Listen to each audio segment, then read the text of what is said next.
మన మధ్య అనేక మంది అపహాసకులు ఉంటారు. ఒకరి మీద ఒకరు పెత్తనం చేసి ఒకరిని ఇబ్బంది పెట్టే వాళ్ళు ఉంటారు. చిత్రహింసలకు గురి చేసే వాళ్ళు ఉంటారు. మంచి వారిని చిత్రహింసలకు గురి చేసేవారు ఉంటారు. మంచి వారి మీద పెత్తనం చేసి లేనిపోని మాటలు చేసి తేడా మనుషులు కావాలని ఉద్దేశపూర్వకంగా చేసి మనోవేదనకు గురి చేసే వాళ్ళు కూడా అనేకులు ఉన్నారు. వారందరూ దేవునికి ఇష్టమైన వారు కాదు. అది దేవుడు కూడా ఇదే వాక్యాన్ని ఇదే మాటని బైబిల్లో చెప్తున్నాడు. ఎక్కడ సామెతల గ్రంథం 20వ అధ్యాయం 10వ వచనంలో చెప్తున్నాడు. ఏమని చెప్తున్నాడు?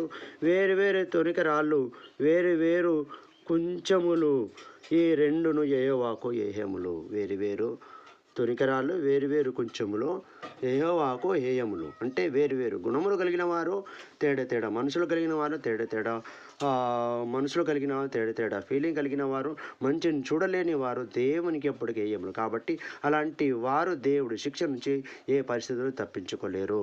కొన్ని రోజులు వారు అభివృద్ధి చెందినను, కొన్ని రోజులు వారు మంచి ఫలమును అనుభవించినను, చివరికి వారు దేవుని యొక్క తీర్పు ఖచ్చితంగా పొందుతారు. ఆమేన్.